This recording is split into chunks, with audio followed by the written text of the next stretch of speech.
Olá pessoal, muito bem-vindos a mais um Uniaraxá Talks aqui no Uniaraxá. E hoje a gente tem um assunto muito bacana que nós vamos falar, que é sobre inteligência artificial. Acho que é um assunto que vem aí dominando o mundo, que vem cada vez mais crescendo. Então nós vamos falar um pouquinho de onde, né, viemos, onde estamos e para onde nós vamos aí com a inteligência artificial. Mas antes da gente seguir e apresentar o nosso grande convidado, eu queria pedir para você aí que está nos ouvindo, seguir aí as nossas redes sociais, seguir o Instagram, @Uniaraxá, e também seguir o nosso canal do WhatsApp, onde você recebe todas as informações possíveis. A gente vai deixar aí descrito no link desse vídeo aí, para que você possa estar acompanhando a gente aí via as redes sociais. Bom, e hoje eu tenho o prazer de receber aqui um grande convidado, um cara aí que está muito à frente aí com relação à inteligência artificial.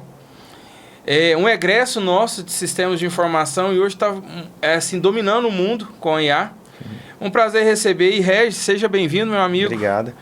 O Regis aí que presta já serviços fora do país, sim, né, Regis? Queria que você falasse um pouquinho sobre a sua experiência profissional hoje, como é que está aí, como é que está sendo isso sobre IA e o que você exatamente vem produzindo aí. Então, hoje eu trabalho basicamente com desenvolvimento de software, né? Então, numa empresa que atualiza softwares, a gente pega coisa antiga e traz para tecnologias mais atuais, e também para uma outra empresa aqui em Araxá, onde a gente trabalha com RP e trabalha no Brasil inteiro e também com alguns clientes de fora. Estou usando o IA em tudo, né? Basicamente. Também trabalho no Senai, né? Agora comecei como instrutor de jogos digitais no Senai. E eu tenho usado muito IA. Para quê? Para o ensino, né? Então, para conseguir montar plano de aula, essas coisas assim. E no meu dia a dia como programador, para ajudar como ferramenta nos algoritmos, no desenvolvimento de software e também em migrações. Então, E de onde que vem esse gosto, Regis? Assim, de onde que nasceu esse gostinho? Primeiro você pensa, eu vou fazer sistema de informação. IA nem se falava né, cara? Nem se falava em IA. E aí, de repente, vem um gosto, né? Lógico que a gente chega num momento que a IA tá dominando. Uhum. Aí você pensa assim, não, eu vou trabalhar IA, vou trabalhar com isso. Como que vem o gosto disso? Na verdade, eu já conheci IA desde muito tempo atrás, né? Porque a IA não é nova. Agora a gente tem visto as redes generativas mais, sim, mas eu já tinha algumas coisas de IA que eu brincava no passado, em Delphi, em .NET até. E então eu percebia que isso era uma coisa legal, né? Ainda não se tinha essa facilidade que tem hoje, então era coisa difícil, era ensinar uma criatura virtual a fazer alguma coisa, essas coisinhas básicas, né? Hoje a gente expandiu muito isso, né? Mas foi aí, quando veio o boom da IA, vamos estudar isso e vamos começar a usar isso no dia a dia, né? Massa, como ferramenta. Bacana. Eu trabalho com consultoria para a área fiscal. Você falou que tem uma empresa, né? Está conversando antes de... eu trabalho para uma empresa aqui de Araxá que basicamente a gente desenvolve ERP, né? E tem uma empresa aí holandesa na área também. Isso, que é a outra empresa que eu presto serviço, que a gente faz essas migrações de software. E a IA ajuda bastante nessas migrações, inclusive. Entendi. Está sendo bastante usado. Na empresa daqui a gente tem usado IA para tomada de decisão, desenvolvimento, facilita muito, né? Coisas que eu iria demorar 3, 4 horas para fazer, eu consigo fazer em 1 hora, 30 minutos, com auxílio da IA, né? E para fora, migrações a mesma coisa. Às vezes eu perdia 2, 3 dias migrando alguma coisa, eu consigo com a IA analisar melhor e diminuir esse tempo. E a gente vê hoje esse boom, né, da IA, esse crescimento que eu acho que ele é exorbitante. Sim. As pessoas cada vez mais... Eu sou um cara que gosto, né? Eu sou uma pessoa que hoje eu não... Né, trabalhar com marketing não, é impossível. E até comercial hoje em dia e não ter IA do seu lado, você caminha meio que amarrado com relação a tudo isso, né? E a gente vai ver cada vez mais ferramentas, né? Inicia-se ali, fala muito ChatGPT, eu acho. O ChatGPT é a porta de entrada para todo mundo, né? Acho que todo mundo conhece a IA pelo ChatGPT, porque ele ficou falando. Mas a gente tem N inteligências perfeitas hoje que faz muito mais até do que o ChatGPT, né? Hoje eu não tenho números exatos, mas nós devemos ter em torno de deve ter muito mais do que 1000 tipos de inteligências artificiais para vários tipos de áreas, né? Vamos dar um Google lá que você vai ver que... Isso, mas é muita coisa. O ChatGPT é a mais básica de todas, que é a generativa, né? É de resposta, pergunta e resposta. Mas Temos aí para geração de imagem, geração de código-fonte. O Google ontem mesmo liberou o Google Studio com Gemini 5 e lá já vai sair o Codex e o Veo 3. O Veo 3 é para filmes, né, imagens, e o Codex é para código. Então, basicamente, ela é uma IA especializada em codificar sistemas. E como é que você enxerga, assim, a gente vem a gente falar um pouquinho do passado, né? Você falou lá no início, lá que já tem um tempo que existe a IA. Sim. Só que a IA nós estamos num presente que começa a se falar mais sobre ela e preocupação para o futuro.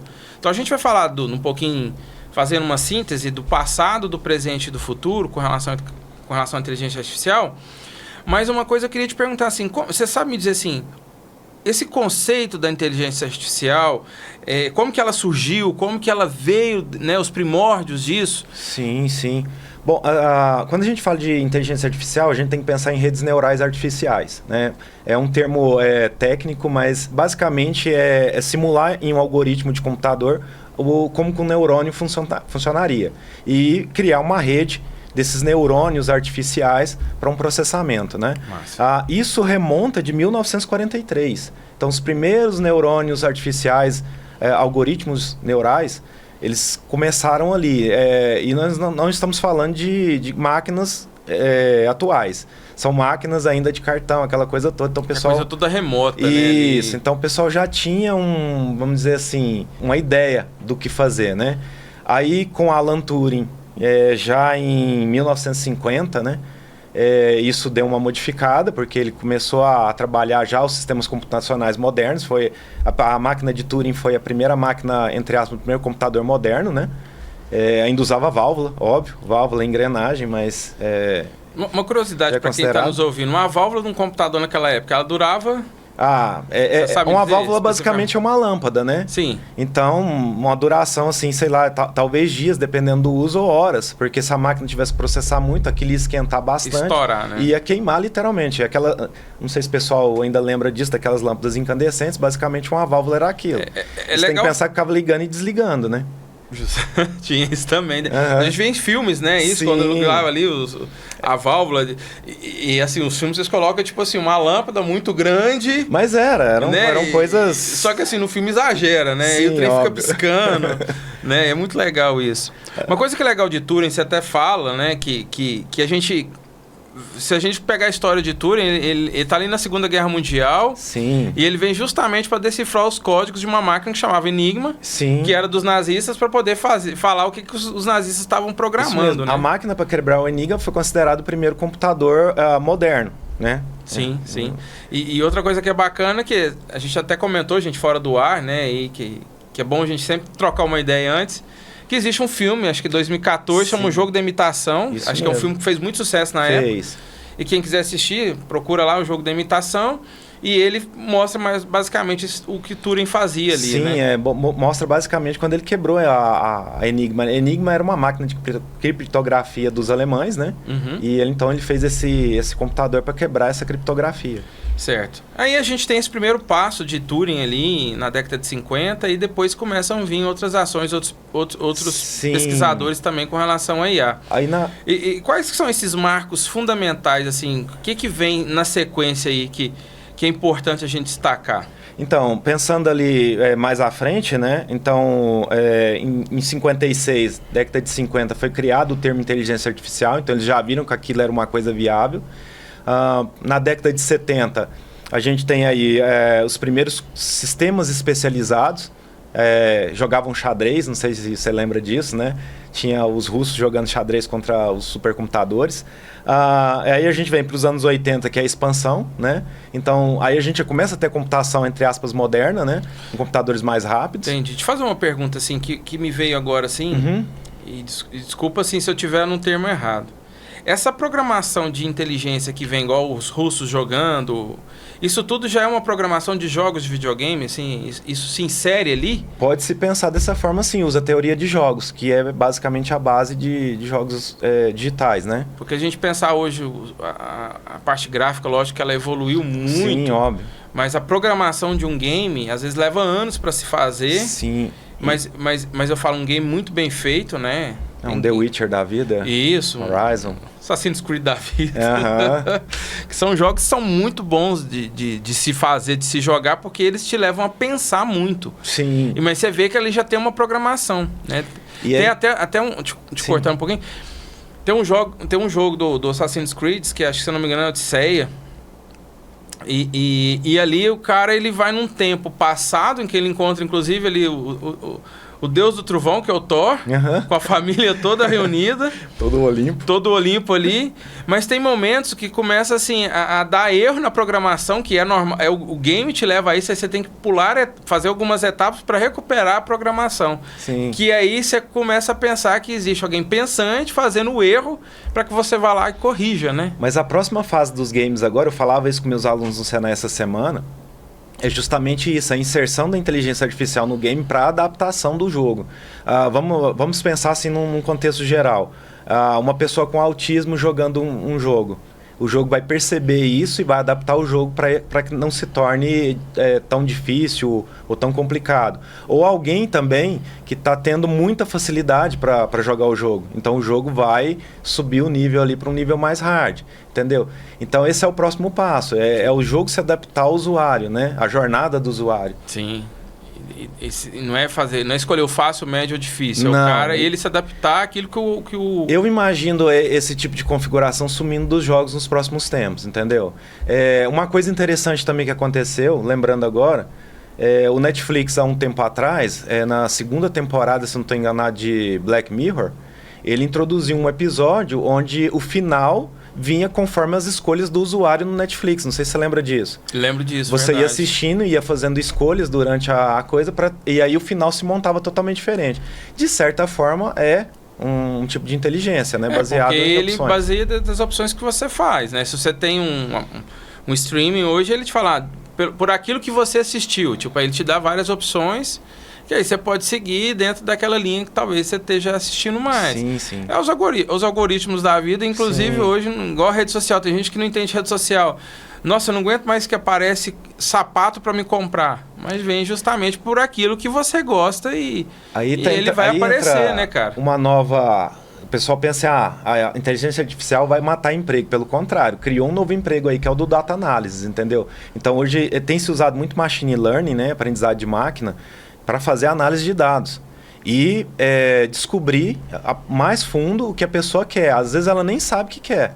E a gente tá ali. A rede social mesmo, ela usa isso para manter a pessoa focada nela, né? Manter o nível de dopamina do cérebro lá em cima. E quanto mais isso, a pessoa mais viciada na rede social fica.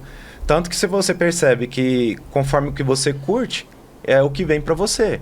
Esse é o básico do básico, né? Mas o algoritmo pode perceber, por exemplo, que você está curtindo só coisas engraçadas. E ele vai te mostrar isso também. Ele vai te mostrar isso, mais outras coisas que ele vai... Rede social, para mim, hoje, eu gosto muito disso. A minha rede é muito dentro do que acontece no meu trabalho, que eu pesquiso muito, que eu tenho que ver tudo que acontece no mundo. Então, começa a aparecer muito e coisas engraçadas. Então, assim, é um misto. Tipo assim, é como se eu assistisse um episódio engraçado, no próximo vem algo do meu trabalho. Sim. E vem várias propagandas em seguida. Então a gente tem todo esse contexto. E essas propagandas sempre tem lá um... E é dentro daquilo que você geralmente está buscando. Isso aí. Por quê? Porque tem alguém treinando ela para reconhecer esses padrões e te oferecer mercadoria. Mas sabe o que é engraçado hoje, que eu vejo, Regis? Assim, para mim, assim, um computador ou um celular hoje, ele tá ouvindo o que você tá fazendo. O tempo todo. Não existe essa coisa de ser anônimo. E ao mesmo tempo que ele tá aqui, que ele tem os aplicativos, provavelmente o aplicativo tá absorvendo alguma coisa que tá falando, porque logo em seguida, uma coisa que você comentou, ele vai aparecer no seu status ali, de alguma forma. Um gancho interessante aqui, hoje, o problema não é captar informação. A gente capta terabytes de informação por dia. O problema hoje é tratar essa informação de forma que possa ser utilizada. Aí veio o conceito da inteligência artificial, entendeu? Com machine learning, com data análise e outras coisas. A inteligência artificial faz o que um ser humano demoraria meses para fazer em cima desses terabytes de dados e entrega uma coisa pronta para o marketing ou para quem for utilizar. E assim, se a gente vai pensar, lá na década de 50 começa meio que essa revolução, né, de IA, mas por que a gente demorou tanto, né? Por que existe assim, um ciclo de muita euforia, Sim. e depois a frustração porque Sim. as coisas não caminharam como se imaginou. Isso aí, primeiro, tecnologia, né? Tudo tem a ver com a tecnologia da época. Imagina aquela época, década de 50, eu entregar um negócio do tamanho, sei lá, tamanho dessa sala aqui, para só falar um oi. É frustrante, né? Sim. Então, a tecnologia precisou evoluir para chegar no celular, no mobile, ou seja, no que for, e tornar uma coisa mais viável, mais palatável para um humano, né? Então, a gente demorou esse tempo todo por causa disso. O processamento é muito grande. A gente tem que pensar o seguinte, quando você faz uma pergunta para o ChatGPT, tem uma entrada, um processamento de entrada. Isso aí é simples. Mas ele vai ter que fazer todo um processamento baseado numa base de dados, num conhecimento prévio que foi treinado, para te devolver a informação. Isso é muito pesado. Quantos milhões de bancos, trilhões, sei lá, cara, de bancos de dados o ChatGPT, a versão dele diz a quantidade de treinos que foi utilizado. Então, a versão 2 teve 2 bilhões de treinos, a 3 bilhões de treinos. Da 4 em diante, da 4O, né, da 4 Sim. em diante, eles não usam isso mais, mas até a 4 era isso. Hoje a gente já tem inteligências artificiais retroalimentáveis. O chat, desculpa, pegando esse segmento do ChatGPT, aí a gente entende assim, que a gente teve ali o 2, o 3, a gente teve o 4, estava em teste o 4,5 para poder chegar no 5. Uhum. Você acredita assim, hoje o ChatGPT ele é mais para você gerar alguns informativos, algumas imagens, ele até gera razoavelmente. Sim. Para te dar essa ideia. E você acha que ele vai avançar mais? Você acha que ele vai sair do contexto igual outros já fazem? Sim, com certeza. A expansão aí é grande, é o que eu ia falando, das IAs retroalimentáveis, Sim. né? Então agora ele começa a aprender com os próprios erros, assim... Lembrando que não é um pensamento, não é nada, é uma programação, né? Então, quando ele começa a ter um erro muito grande, né? Muita perda, ele começa a se reprogramar para diminuir aquela perda. Mas, assim, a ideia do ChatGPT é generativa, é perguntar e resposta, né? Se você quer uma coisa, ele até vai te dar uma imagem, óbvio, mas se você quer uma coisa mais apurada, você vai ter que procurar uma IA específica para aquela área. Então, aí a gente até conversou antes aqui, a gente tem aí DaVinci, né, para imagem, pensando, né? A gente tem aí o Veo 3 agora, foi lançado ontem. Se eu vou para a área de código, eu tenho o Codex, né? Então, eu consigo codificar com o ChatGPT. Perfeito. Mas eu tenho o Claude, que é melhor para isso. Então, por exemplo, com o Claude eu consigo fazer um site web com tecnologias atuais, JavaScript, Node.js, Bootstrap, para imagens. Eu consigo fazer uma coisa bem elaborada, e que eu não vou conseguir fazer no ChatGPT. Ele vai fazer, mas vai fazer uma coisa... Por quê? Porque o foco dele não é esse. Entendi. Então, você tem que sempre pensar na IA como ferramenta, não como um ser onipresente. Sim, é para te ajudar ali, para te dar um auxílio, né, na realidade. Aquela ideia lá do Missão Impossível, né, da IA que domina o mundo, a gente até brincava com isso aqui antes do podcast. É o novo filme, né? É o novo filme. Contas, e inclusive tá no cinema tá aí no a cinema. parte final. Aquilo lá, a gente tá longe de sensacional. chegar em algo daquilo. Longe, assim, quase impossível de chegar em algo daquele tipo, né? A inteligência tá ali no alto e tá conversando contigo. Assim. É bem louco isso aí. Então, assim, a IA, você tem que sempre pensar ela como ferramenta. Então, eu vou trabalhar com vídeo, eu vou procurar uma IA específica para vídeo. Óbvio que quanto mais específica a área, maior é o custo, né? Maior o investimento disso tudo. E tem que pensar até o próprio ChatGPT. A versão que a maioria do pessoal usa é a grátis. Então, ela já não é tão boa. Não. Eu, por exemplo, uso o ChatGPT pago de $20, né? Que é o Plus, ou Pro. Sim, é o Plus, é o que eu utilizo. Então, também. ele já tem uma melhoria. Agora, empresas já usam o de $200 por mês. Aí ele é onipresente, né? Ele tem geração de imagem, porque aí já engloba outras IAs da OpenAI. Porque, na verdade, o ChatGPT não é uma empresa, ela é uma IA de uma empresa, que é a OpenAI. E ela tem várias outras, né? E é óbvio, conforme você paga o nível de pagamento, aí você tem mais funções. Eu penso $200. $200 Vamos por jogar mês. R$6 com os impostos. Não, daria aí R$1.200 aproximadamente, mais os impostos quase os R$1.300. Sim, é por volta de R$1.500. É muita coisa. Sim. Mas assim, vamos pensar que isso é para uma empresa ou para um profissional, né?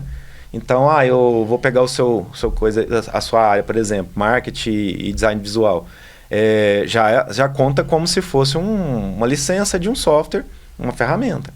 Agora, para mim, Regis, não é funcional. A de $20 já é mais do que suficiente. Não, mas de 20 a gente quebra o galho também. Também quebra. Regis, o que você acha assim que aí a gente vem essa questão do investimento, né? Os avanços que não vinham porque precisava de uma máquina muito mais robusta e isso vai gerar muita grana até conseguir fazer isso. E hoje ele volta a ganhar força, né? A IA hoje volta, assim, a gente falando já do presente, deixando o passado um pouquinho, passando para o presente, a IA volta a ganhar força. E o que faz, assim, o que você começa a entender que isso foi o contexto para que essa força chegasse? O precursor dessa força, dessa tomada de força, primeiro, ela se torna ferramenta do dia a dia, né? É um ponto. Mas o que eu penso que mais levou o uso da IA é que as empresas estão começando a usar ela para gerar informação, para gerar decisões melhores, para gerar produtos melhores, né? Então, no contexto geral, assim, pensando, por que agora ela tomou essa proporção? Porque ela tem mais uso, né? Ela se encaixa melhor em coisas do dia a dia, vamos dizer assim. Até tem uma frase que diz, né, que o programa bom não é o programa que resolve todos os problemas, né? O software bom. É o software que resolve o problema do usuário. Então, qual que era o problema do usuário hoje? Era ter informação rápida, precisa, né? E de forma fácil. A IA está resolvendo isso. Então, vou dar um exemplo, por exemplo, do setor educacional. Você tinha que ler lá um artigo de, sei lá, 100 páginas. Você pode pedir para a IA resumir esse artigo para você. Ela vai dar um resumo, você vai ver se aquele artigo vai servir para o que você precisa. Estou fazendo um doutorado. Esse artigo vai caber no meu doutorado? Ela resume, não cabe. Aí sim eu vou ler o artigo, vou estudar o artigo.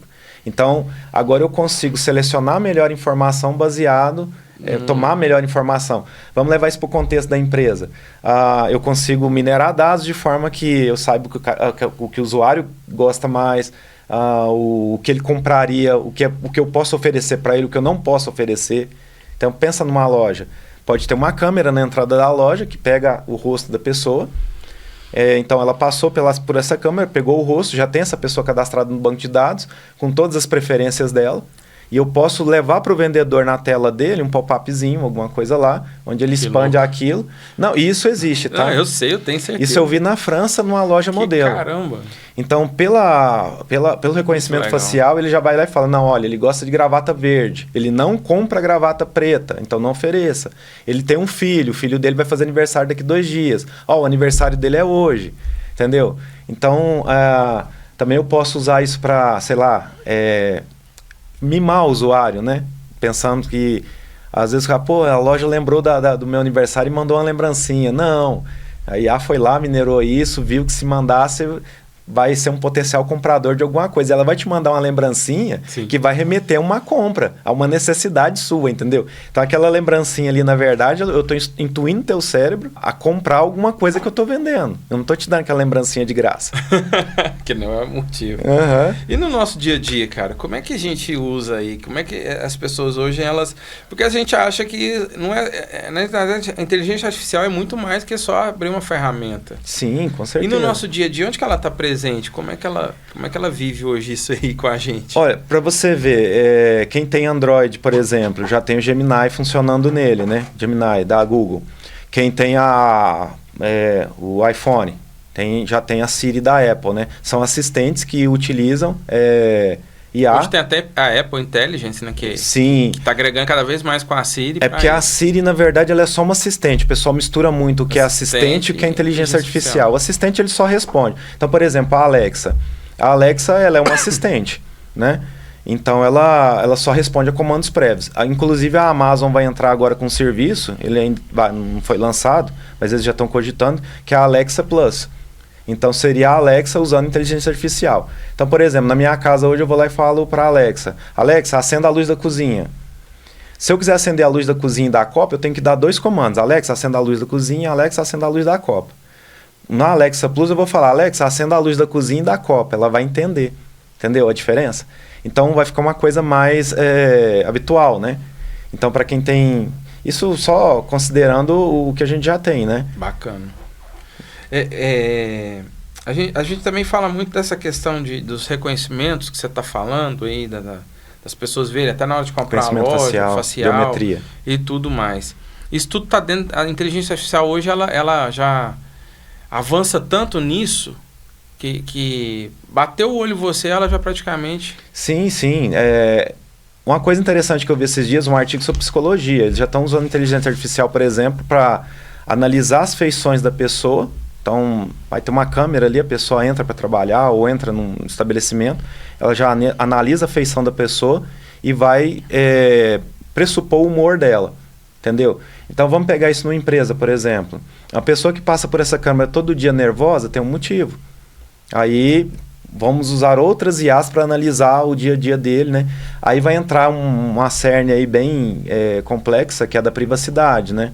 Então, mas, beleza. Então, dá para mim analisar contextos psicológicos, por exemplo, e prever,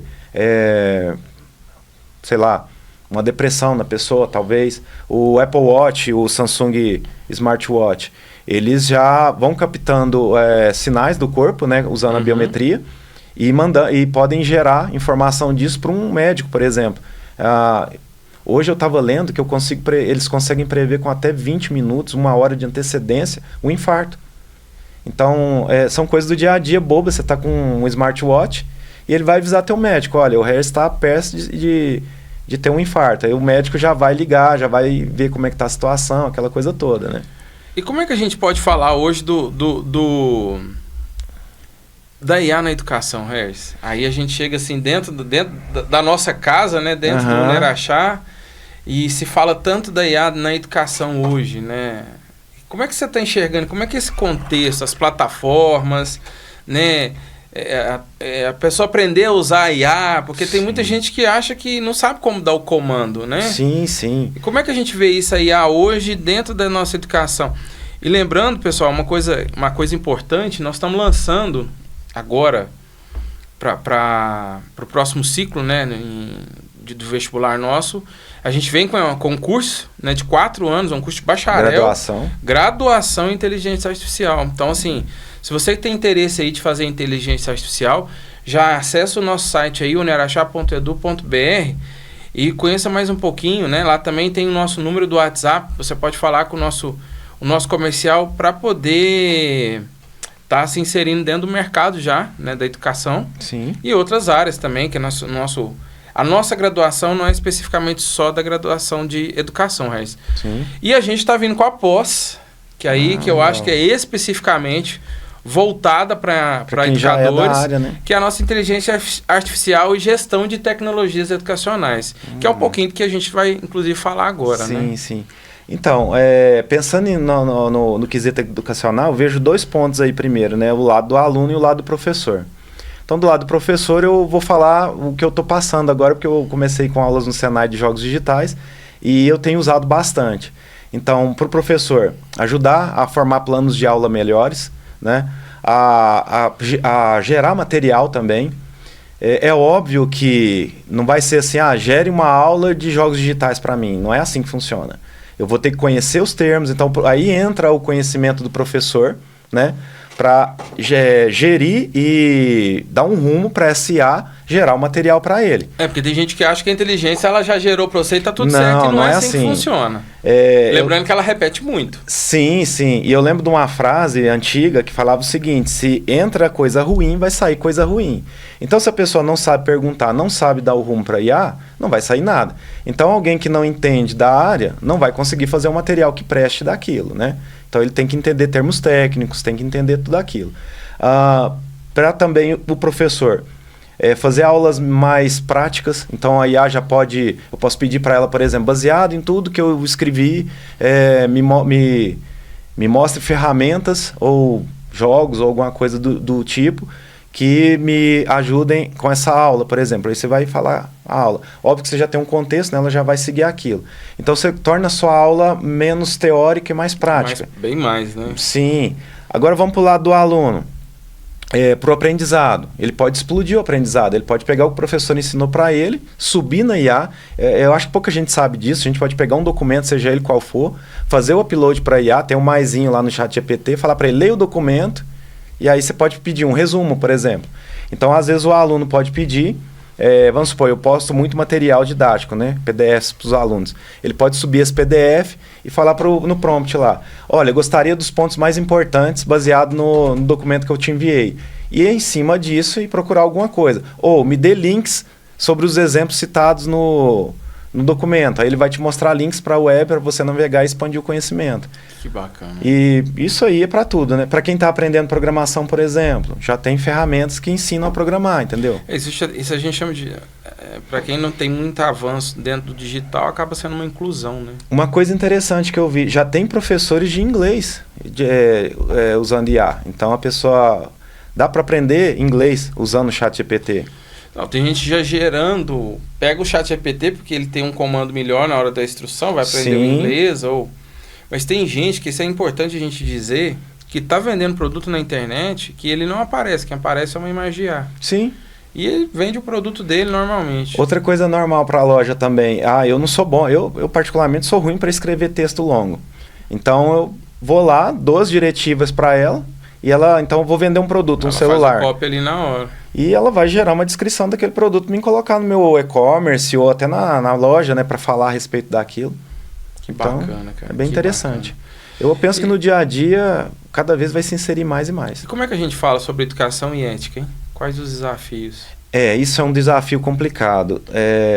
Vai ter muito aluno fazendo trabalho, usando exclusivamente IA sem saber o que está fazendo, né? Mas para isso já existem ferramentas. No Classroom, por exemplo, da Google, você já consegue marcar lá se é plágio ou não. E ele checa se isso foi gerado com IA. O Classroom já está fazendo isso? Já faz isso. Ele tem uma opçãozinha lá que ele checa primeiro se é plágio, né? E também ele dá algumas dicas se aquilo lá foi gerado por IA ou não. Por que ele sabe? Uma IA reconhece outra, né? Fato, né? Inclusive, elas têm uma linguagem, eu não lembro o nome agora, elas têm uma linguagem de conversa comum, que não é a nossa, né? Então, o futuro agora, o próximo passo seria, falando um pouquinho, né? Um gancho, seriam os agentes digitais, né? Que são pequenas IAs que vão se unir para gerar uma coisa maior. Então, por exemplo, vou fazer uma viagem para Campos do Jordão. Aí eu vou falar para a IA, eu quero fazer uma viagem para Campos do Jordão. Então vai ter uma IA especialista, um agente, que vai reservar o hotel, outro que vai reservar o carro, se eu precisar de um carro, outro que vai fazer a reserva do voo, por exemplo, comprar a passagem, e juntando tudo vai te entregar a viagem pronta. Aí você pensa assim, como que essas IAs vão conversar entre si? Elas têm uma linguagem. E agora me sumiu o nome dela. Mas elas têm uma linguagem comum ali que foi feita, criada para que IAs diferentes conversem entre si de uma forma mais rápida e mais concisa. Que bacana. Então você imagina o ChatGPT hoje como um prompt, entregando isso para especialistas, entre aspas, que são os agentes, que depois no final te entrega a coisa pronta, tudo certinho.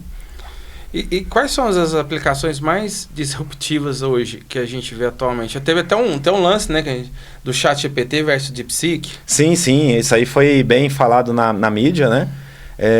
Porque o grande mote disso tudo aí, né, o grande cerne disso, é que os chineses conseguiram fazer com muito menos o que a NVIDIA estava fazendo, ou a NVIDIA e outras, né, estavam fazendo na IA. Então, era estimado um gasto de $1 trilhão para IAs nesse próximo semestre e os semestres posteriores. E o pessoal do DeepSeek foi lá e fez com um ínfimo daquele preço, né? Até trouxe uns números aqui. Então, tipo, hoje, uma entrada... Quando a gente fala de entrada e saída na IA, a entrada é o que eu digito e saída é o que vem para mim, né? Uhum. Então, você pega aqui no ChatGPT, aqui, uma entrada dele custa $5 por milhão de token, né? Então, as perguntas que você faz. E o retorno, para ele processar isso e te entregar, é 20 por milhão de token. Já o DeepSeek é 7 centavos por milhão de token. Caramba!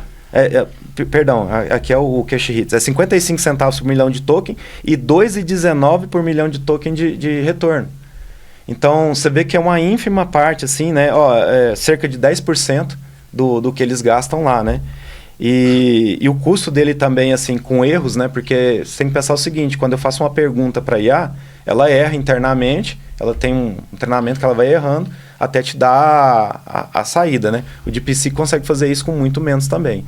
É claro que, assim, existe toda uma questão de privacidade em cima, que o pessoal está discutindo agora, porque ninguém sabe o que os chineses estão fazendo lá, né? E isso levou a uma queda na ação de tecnologia. Sim, isso aí, porque, pensa bem, eu como pessoa que vou investir em tecnologia de IA, eu estou projetando vamos colocar várias empresas, colocar $1 trilhão em empresas de IA. E alguém vem e me mostra que eu não preciso gastar esse dinheiro todo. Então, você vê que ações da NVIDIA caíram, outras empresas, a OpenAI caiu junto, né? E a NVIDIA tinha projetos, né? Não sei se ainda tem, de chips específicos para IAs específicas. Aí os chineses mostraram que dava para fazer com GPUs normais, chips normais. Então, isso levou a rever algumas coisas nessa área de desenvolvimento de IA. Certo. Você fala dessa linguagem entre as IAs, né, que é a Gibberlink? É isso mesmo. Né, que faz essa linguagem e uma conversa com a outra. É uma linguagem robótica. Robótica totalmente. Tem um videozinho na internet, depois se o pessoal quiser mostrar, que mostra uma IA fazendo a reserva em outra. Assim, é um meme, óbvio, né? Mas elas vão conversando em linguagem humana. Isso acontece, né? Ela liga, faz a conversa. Mas aí quando um IA percebe que a outra é IA também, elas, vamos trocar para nossa linguagem que é mais rápido. E aí elas começam a conversar em linguagem de robô, né? E dentro disso, né, tem essa questão da queda das ações, né, que isso tudo leva, né? Você entende que você consegue entender que a DeepSeek é melhor do que o ChatGPT ou o ChatGPT é melhor que o DeepSeek? Não, isso aí é assim, a gente começa a entrar nisso porque há essa briga ainda, né? Sim, mas são coisas diferentes. Porque, ainda só para concluir, porque quando a gente vê essa questão do DeepSeek, a mídia falou muito disso, que ela derrubaria o ChatGPT. Sim, não. Primeiro, o DeepSeek é um projeto aberto, né? Então, é o que a gente chama de open source na programação. Então, qualquer um pode ir lá e baixar o código-fonte do DeepSeek, alterar ele ou instalar ele onde quiser. E aí leva a uma questão que ele vai ser mais utilizado para estudo, né? Apesar que, no dia do lançamento dele, ele bateu a quantidade de downloads do ChatGPT, num dia. Então, mas porque ele vai ser usado no dia a dia. Só que aí veio as questões de privacidade, porque China, aquela coisa toda que a gente já sabe, né? A geopolítica. Mas ele é um projeto open source. Então, basicamente, ele vai ser mais utilizado para geração de outras IAs. O pessoal vai estudar o código-fonte dele para fazer outras IAs. O cerne de tudo seria isso. Eles vendem também o DeepSeek R1, se eu não estou enganado, né? Mas é muito mais em conta. Agora, a OpenAI, que a gente falando só do ChatGPT, mas não é. A OpenAI ela tem mais produtos. Então, o foco dela é mais amplo. A empresa do DeepSeek, não. E outro, o DeepSeek não foi o primeiro. Existem outras IAs igual o DeepSeek. Por que o DeepSeek teve esse boom, né? Esse boom? Porque eles foram lá e lançaram na mídia e a mídia pegou e... Comprou ideia e mandou e foi. Mas existem outras. A Alibaba, que é dona da AliExpress, ela tem uma IA própria. E ela é open source também. Só que eles não fizeram propaganda disso. Tá? Eles usam lá no AliExpress, nos sistemas da Alibaba, mas não fizeram propaganda. Agora o pessoal do DeepSeek foi lá. Por quê? Porque ele é mais acadêmico, né? Funciona para o dia a dia. Mas ele não é completo. A gente falou agora há pouco sobre algoritmo. E como é que é esse algoritmo de IA? Como é que ele funciona? Como que ele é? Como que ele... sim. Eu acho que é interessante a gente conhecer porque... Como é que ela vai aprendendo tudo isso, né? Sim, vamos tentar deixar isso de uma forma bem assim... normal, assim, é óbvio que quem entende um pouco vai ver o que eu estou falando e vai falar, não é assim, porque eu tenho que deixar isso mais leigo possível, né? Mas vamos pensar no algoritmo de IA da seguinte forma. Ele vai imitar o que o cérebro humano faz, né? Então, vai ser mais ou menos igual um aluno na escola. Ele vai aprender, ele vai errar, e com o erro ele vai aprender de novo e assim vai. Então, como é que eu faço primeiro esse treinamento, né? É a mesma coisa que eu faço com um aluno na escola. Eu vou dar uma informação para ele e vou falar para ele, olha, vamos pensar num gato. Vou dar várias imagens de gato para ele e vou falar, isso é um gato. Aí ele vai, é óbvio que cada algoritmo tem uma forma de fazer. Existe um negócio na IA que a gente chama de caixa preta, acho que é caixa preta o nome que eles dão, black box, isso mesmo. Que lá dentro ninguém sabe o que acontece, que é o algoritmo da empresa. Então a OpenAI, por exemplo, ela não abre. O DeepSeek abriu, né? Então a gente consegue ver essa parte dele. Mas o que ele vai fazer? Ele vai usar biometria, vai usar algumas técnicas para analisar aquelas, sei lá, 1000 imagens e entender o que é um gato. Então, um gato tem um rabo, tem assim, assado. Aí eu vou vir com imagens de cachorro e falar, isso é um cachorro. Ele vai fazer a mesma coisa, só que agora ele tem um conhecimento prévio do gato. Então, ele vai comparar e vai ver, não, olha, o gato, ele vai ver as diferenças. Então, agora ele entende esses dois. E aí, beleza, em cima desse aprendizado, eu vou virar para ele e falar assim, me mostra um gato. Aí ele vai procurar um gato e te mostrar um gato. Se ele acertar, ótimo. Se ele errar, você vai falar, não, isso não é um gato, isso é um cachorro.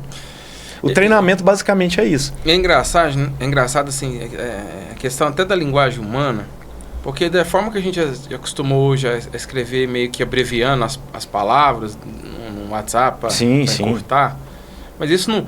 Para a geração que é de agora vai achar que a gente já escreve assim agora, né? E na realidade não. Quem pegou os SMS lá atrás já começou e era muito...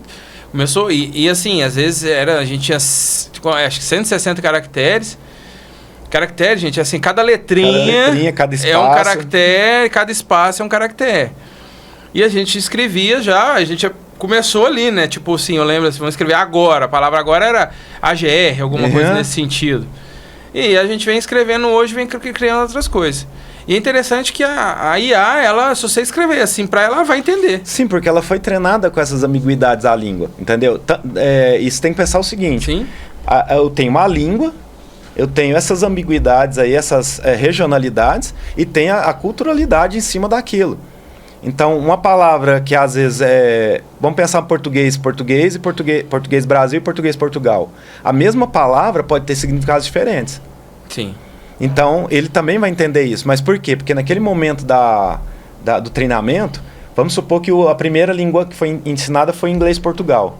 Quando eu vim com inglês, com português Brasil, ele vai falar, essa palavra é isso. Aí você fala, não, aqui é assim. Aí ele já vai entender essa regionalidade. BC, por exemplo, para você, ele vai falar, não vai entender, ele vai dar como um mistake, um erro, né? Um mistake lá. Aí você fala, ó, isso é igual a isso. Então, VC é igual a você. Aí ele já tem você ele já gravou aqui, ó. Aí ele já vai, igual um neurônio mesmo, ele vai ligar ali e falar, ó, pô, quando ele escrever você é isso, quando escrever VC também é. E como é que você vê as empresas e a sociedade reagindo a tudo isso? Bom, as empresas, para elas, está sendo vamos dizer assim, uma era áurea, né? Porque elas estão vendo o uso disso no dia a dia para tomada de decisão, para extração de informação e para tudo mais. E aí a gente entra eu acho que tem a questão dos perigos e os cuidados com relação a isso. Que é o que eu ia comentar agora. Então, perigo. Primeiro, existe erro. Então, se basear totalmente numa IA para uma tomada de decisão pode custar alguns milhares ou milhões de reais aí, né? Questão também de privacidade, né? Então, a maioria dos países no mundo hoje tem o que a gente chama de LGPD, que é a Lei Geral de Proteção de Dados, e a IA não consegue trabalhar sem dados. Então, se eu protejo meus dados, vai ficar mais difícil, né? Então, você pode ver que, por exemplo, quando você faz um e-mail no Gmail, quase ninguém lê o contrato dele. Mas lá diz que tudo que passa por lá é deles, né? Mas se você disser que não, aí eles não podem usar isso.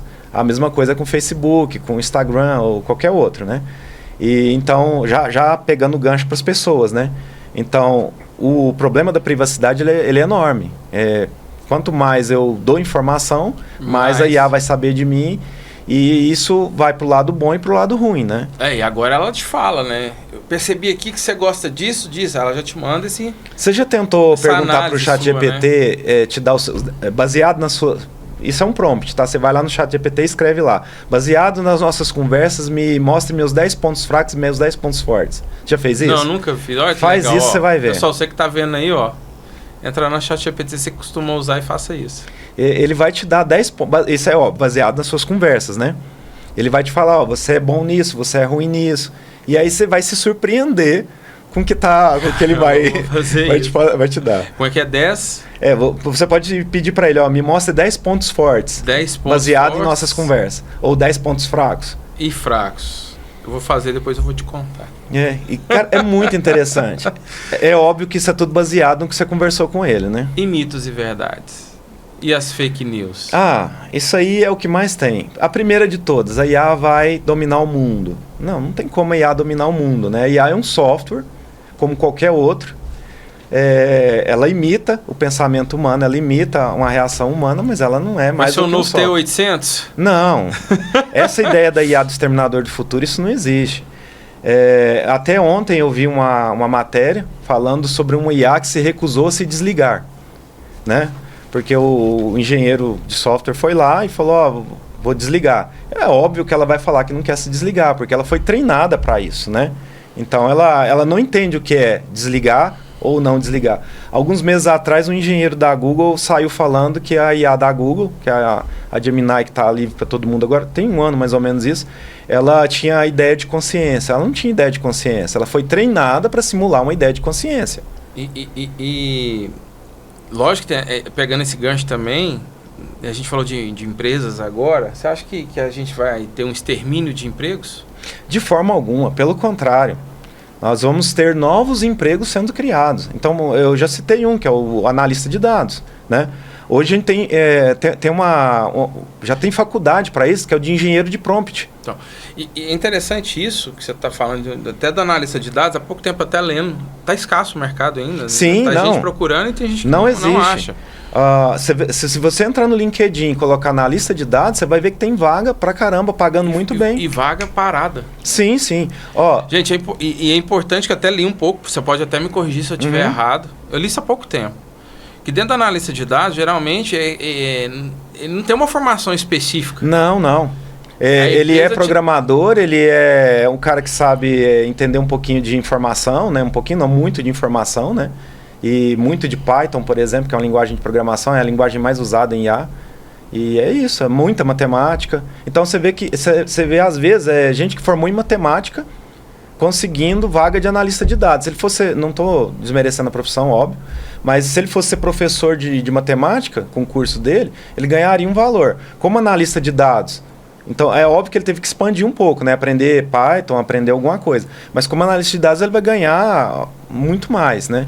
Então você vê gente de áreas diversas vindo para análise de dados. Isso eu estou falando do professor de matemática, mas tem professor de português fazendo isso. Por quê? Porque precisa da análise de dados para linguagem generativa. Perfeito, meu irmão. E o que do futuro a gente pode esperar? Quais as tecnologias aí que você acha que vai moldar o futuro da IA? Bom, a primeira delas aí que está muito em alta é a computação quântica, né? Então ela vai expandir muito esse uso da IA, isso é um fato. Porque imagine hoje, nós estamos limitados a uma capacidade de processamento de um processador normal, né? Que trabalha com zeros e uns. E com computação quântica não, a gente já está usando o poder, entre aspas, do átomo, né? Então, não vou entrar nessa semântica, mas a capacidade computacional ela se eleva exponencialmente. Então ela é muito maior. E imagina eu pegar então uma IA hoje que está limitada ao poder de processamento de um computador normal, né, de um chip de computador normal, e levar isso para uma computação quântica. Então eu vou conseguir expandir muito isso. A Microsoft esses dias ela liberou um processador de IA já quântico. Ainda não é viável, né? Quando a gente fala ainda não é viável, por quê? Porque eles ainda erram muito, né? Então, vamos voltar na computação normal. Os primeiros 386, 486, Pentiums, eles erravam bastante. Mas mesmo assim se tornaram viáveis e deu a origem ao que a gente tem hoje, né? Ao que acontece hoje. Então, um computador quântico ele mais erra do que acerta. Mas na hora que isso virar, aí ele vai para o mercado. Por isso é uma turbina de avião, né? Mesma coisa. 486, não, você ligava um computador ele fazia o barulho literalmente de uma turbina. A gente tá falando aí de memórias de 20 megas, né? De HDs de 20 megas. Tem gente que não tem noção do que era isso, né? Não. E era pouca gente que tinha condição de ter uma máquina em casa. Quando eu comecei, tinha 2 computadores na cidade, era um na prefeitura e um na escola. Então, eu há pouco tempo, eu sigo algumas páginas de coisas antigas que eu gosto de assistir, principalmente de propagandas antigas. Que me chamou muita atenção, porque eu acho que era muito gostoso de ver aquelas propagandas, porque elas te chamavam uma atenção de algo. Se a gente fosse pegar para hoje, ia ser bem contexto bem diferente. E aí tem um lance que eu lembro dos computadores, quando a gente começa a chegar a Microsoft lançando uma máquina diferenciada. E eu lembro que teve uma reportagem dentro do próprio Jornal Nacional de quase 5 minutos para falar sobre isso. Eu lembro da Infoexame colocar assim, ó, 486, a Ferrari das máquinas, ele processava 33 MHz, com o turbo ligado 66. Qualquer calculadora hoje é mais potente do que isso. Mais potente que aquilo. E era interessante isso, cara, que fizeram tudo, que agora tudo vai ser no computador, já se falava assim, tudo vai ser no computador, tudo vai ser no... eu consigo digitar, fazer planilhas, tudo vai ser mais rápido. Isso estou dizendo... essa matéria, se eu não me engano, é de 1900 e... 80 e alguma coisa. Não, acho que é verdade. Acho que é 89, 88, 89. Eu lembro dela. E cara, e o cara tá lá nos Estados Unidos, dentro da fábrica da empresa, né? Da Microsoft, já mostrando esses equipamentos. E você lembra que nessa época eles falavam que ia tirar emprego de muita gente? Falava? É a mesma coisa que se fala hoje. E pelo contrário. Olha a quantidade de emprego que foi gerado com a informática, a TI no geral. A mesma coisa vai ser com a IA. Né? Mas a única coisa que teve é a pessoa se adaptar ao computador, porque ele precisava utilizar, e a gente precisa adaptar a IA. E agora, fazendo um gancho que a gente estava falando ontem, né, tecnologias futuras, já pensando no mercado, a gente tem agentes autônomos. Hoje, tem carros que dirigem sozinha, por exemplo, o Tesla, a Jeep já colocou isso nos carros mais novos dela, né, que é o sistema ADA. Alguém teve que programar isso. Alguém teve que treinar isso. Os carros têm piloto automático. Esse é o ponto. Você pega um Tesla, por exemplo, ele dirige sozinho. Ele não dirige sozinho por mágica. Alguém foi lá e programou isso. Para programar isso, precisou de alguém para fazer os mapas. Para fazer os mapas, precisou de alguém para tratar aquela informação. Então, você entendeu que vai expandindo as áreas e muito mais empregos vão sendo gerados? Com certeza. E o que mais do futuro a gente pode esperar, que você acha? O que você consegue enxergar? Por exemplo... uma IA atendendo como médico, por exemplo, você vê isso? Sim, mas não como um médico, ela sendo um auxiliar ao médico. Mas a minha preocupação, olha para você ver onde que eu vou chegar.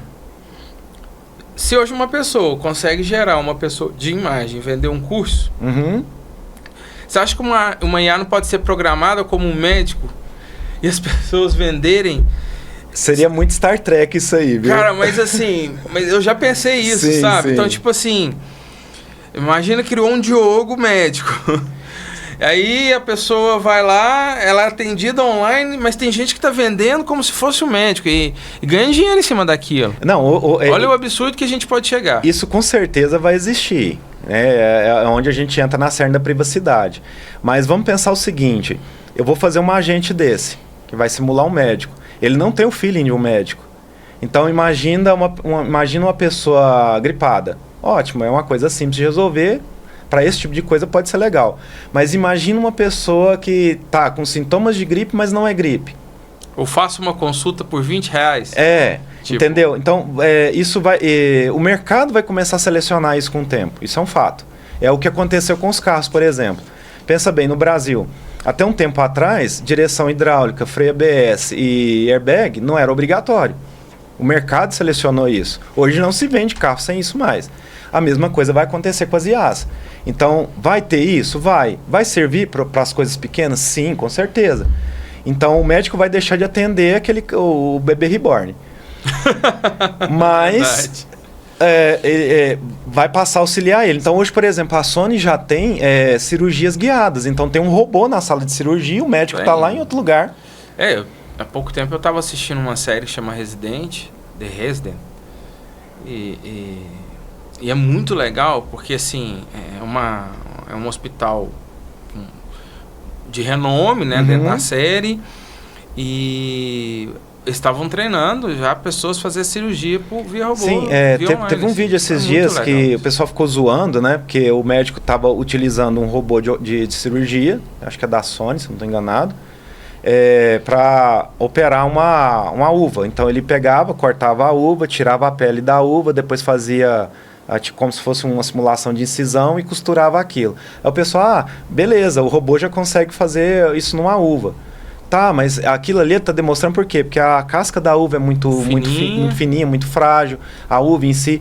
E outra, tem um médico do outro lado fazendo tudo, entendeu? Aí, óbvio, ela vai controlar, porque se o médico der alguma coisa mais forte com o dedo, ela vai controlar aquilo. Mas tem que ter um profissional ali, tem que ter o feeling do profissional. Isso vale para qualquer área. Não adianta eu achar que eu vou criar uma aula sem ter um professor que saiba guiar a IA para criar a aula. Não adianta eu achar que a IA vai fazer algo médico sem ter um médico por trás. E agora vamos expandir um pouco mais. Para um programador programar essa IA, para programadores, engenheiros de software programarem essa IA, tem que ter um profissional da área. Eu sou engenheiro de software, eu não entendo de medicina. Se eu quiser fazer alguma coisa nessa área, eu vou ter que trazer alguém dessa área. Vou dar um exemplo nosso no Senai. A gente está com a ideia lá de fazer telemetria utilizando IA. Entendeu? Então, a gente vai envolver alunos de várias áreas. Então vai ter aluno da elétrica, vai ter aluno da eletromecânica, porque telemetria para mecânica, vai ter aluno da mecânica, vai ter aluno de jogos digitais, entendeu? E os professores também multidisciplinares ajudando esses alunos. Então você entendeu que não dá mais para fazer uma coisa simples só com um programador ou só com um engenheiro? Não dá. Então tem que envolver todo mundo. Tem que ter o feeling, né?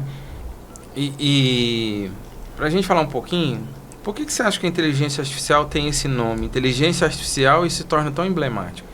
Isso aí, para começar, o termo é errado, né? Ele é um termo antigo, né? Foi criado lá na meados da década de 70 ali, porque quando eles viram que ia pegar, né? Então criaram esse termo, mas ele é errado. Primeiro, não é inteligência, é um software. Então, o software não é inteligente, ele é uma programação, né? E apesar de ser artificial, não é inteligência artificial, não é um pensamento artificial, né? É um software que toma decisões baseado em um conhecimento treinado previamente, só. Então, o termo inteligência artificial em tese, errado. Inclusive, um dos pais da inteligência artificial falou numa entrevista esses dias atrás que o termo era errado, né? A gente pode usar outros termos aí, né? Mas o termo em si, ele não é. E ele remete a que é algo pensante, não é algo pensante. E por fim, teve uma pergunta, né, pra gente terminar aqui, que legal. Alguém que mandou pra gente, sobre muitas pessoas usam as IAs de forma errada, tipo, vai lá, gera um meme, faz um vídeo fake, né, usam para até tentar roubar dados de sim. Será que isso vai se tornar cada vez mais comum? Cada vez mais comum. Hoje a gente já tem IAs para deepfake, né? IAs que geram voz de pessoa baseado na web.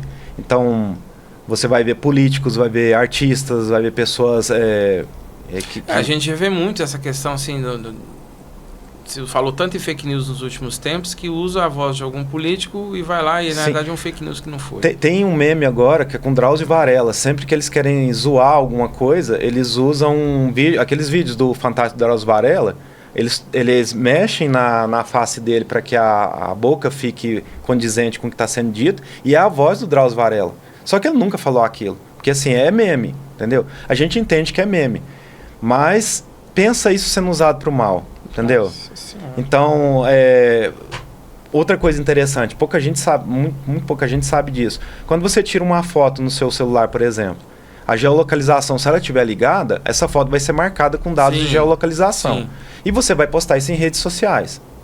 Do mesmo jeito que a rede social usa isso para saber os lugares onde você vai, para poder te oferecer alguma coisa, um hacker ou uma pessoa mal intencionada poderia baixar essas fotos, extrair a informação de geolocalização e saber.